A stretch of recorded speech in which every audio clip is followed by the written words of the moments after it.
Are we ever going to get a data drop that isn't confusing? Probably not. Okay, so as we dip into the data here, core inflation rate month over month coming in at 0.3. That is a slight tick up from what we expected. Inflation rate month over month coming in at 0.6, pretty in line with expectation. And the inflation rate year over year coming in at 3.7, which is a slight tick up. And core inflation rate year over year coming in at 4.3, pretty in line with expectation. So we got ourselves a mixed bag, which means we're just about to see, and we saw it today, the bulls and the bears are going to duke it out. We're going to have to see who wins this battle and pay attention to that price. Now, the good part is when they are fighting, they're going to look for the next piece of data, which happens to be tomorrow morning. The PPI comes out, PPI month over month, expected at a 0.4 in the retail sales month over month, expected at 0.2, 0.4 here, but the previous one was 0.7, so any tick down could be possible good news for the market. But I don't want to speculate too much on these because I believe price is the overall thing that we want to be paying attention to, and that's what we're going to do. I said stocks, but first we have to touch on the 10-year yield, but don't worry. After we get through 10-year yield and TLT, we're going to be touching on Apple. I know you guys love that, and yesterday we pointed out that there was a divergence on this 2-hour here, and we actually broke out of some kind of structure, and we looked like we wanted to come down, and even though we wanted to come down, we came back up. People were trying to it was trying to anticipate what was going to come out for that CPI number, and we ticked way up here, giving us another little cross and even a little bit of a divergence.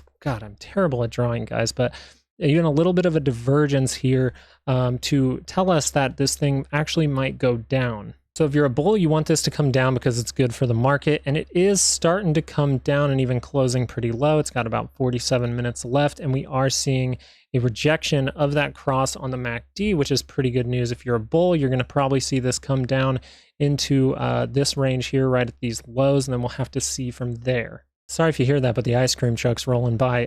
The bearish case on this would just be simple. I think it's just if this somehow turns around. If we find some room here or some ground here at these moving averages, and maybe the PPI is actually bad news for the market and actually yields would like to go higher, we could just see this flip around. Right now, the overall direction does look down, in my opinion, but we never know. That number tomorrow, I don't know what that number is going to be, and I don't know how the market is going to react, so we want to pay attention to price.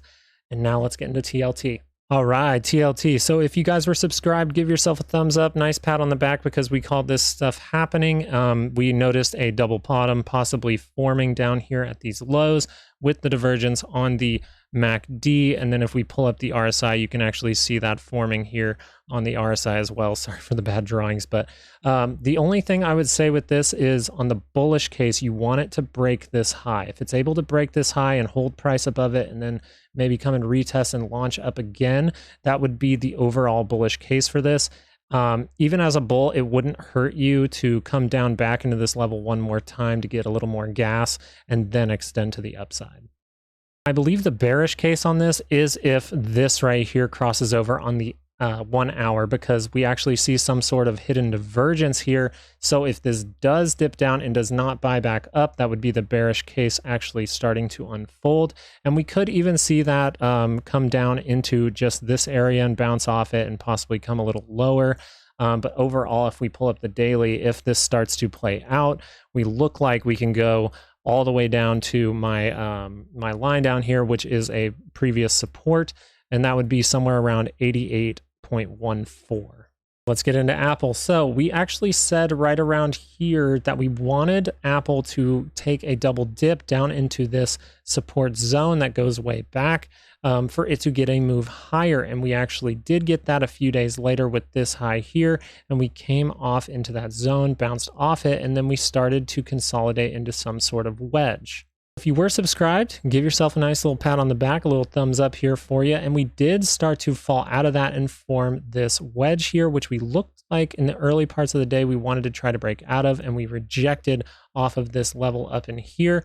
But as you can see, we found a little bit more ground within that wedge, and then we burst it out one more time. And now it looks like we're going to retest some kind of price down in these areas. The bullish case for this actually started to play out. We see a pretty big divergence on the MACD, and it actually shows its face down here on the RSI. So we actually could see a bounce from these levels And this actually plays out to the upside. And what I would like to happen as a trader would be we find some ground down in here.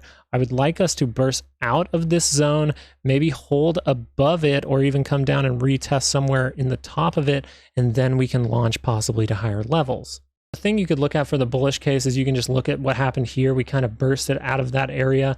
We used this area kind of as a trampoline to then burst us to higher levels. That's pretty much what I think the bull case wants to happen. The bearish case for this was, even though it did confirm, we actually are seeing a red impression here on the histogram for the MACD, which means that we could see some downside if we don't form some kind of tiny little divergence here. So on the bear side of things, what we want to be paying attention to is the daily, because if that does unconfirm fully, then we most likely could see this daily side playing out with this cross here on the MACD.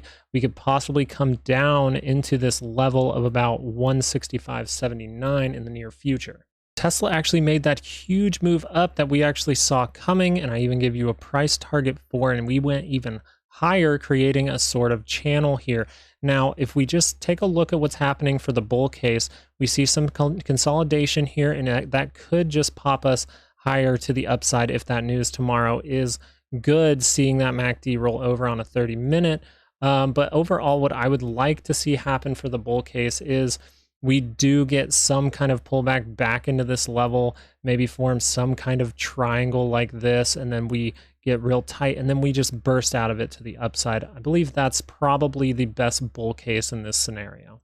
Now for the bears on Tesla, we have a high here and a higher high, while the MACD is making a divergence here, and we're even seeing that pop up on the RSI, which just hints at us that if this does confirm and we see some downside, we at least could go to the bottom of this channel before catching maybe some buyers. But once we break that channel, then we will be heading lower.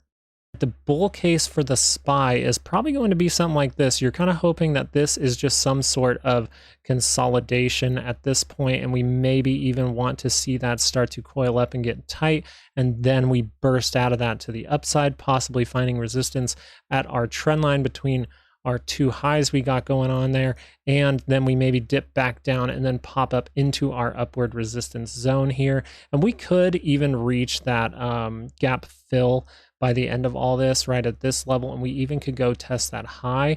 We'll have to see how it reacts in this resistance zone, though. I kind of am starting to think that this resistance zone is going to be pretty important and is going to be where bears maybe start to take back control if the bulls are able to push it up in those levels. Bearish side on a 2-hour, I am seeing red start to pop up on the histogram on the MACD. We are kind of below 50, even touching that center line there. So what you want to see as a bear is that PPI to be bad news for the market.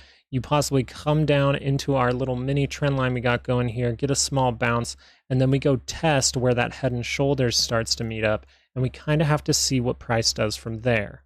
Last thing I want to touch on is the VIX, because we get it right pretty well, and at this high here we said we wanted it to come down into this area and get some kind of pop and then drop down to lower levels. We didn't necessarily get that. First we got another little extension higher, and now we are seeing that start to drop off. So what I would like to see happen on the VIX is for this to come a little bit lower and at least go to this gap fill before we see some real volatility come back in.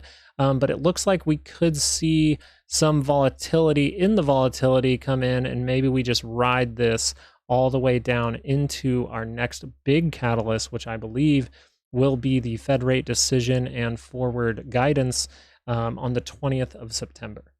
So what's the main takeaway from this video? There is a fight between bulls and bears right now, so I can't tell you an exact direction that I think the market is going to go until that battle is decided. Who's going to win?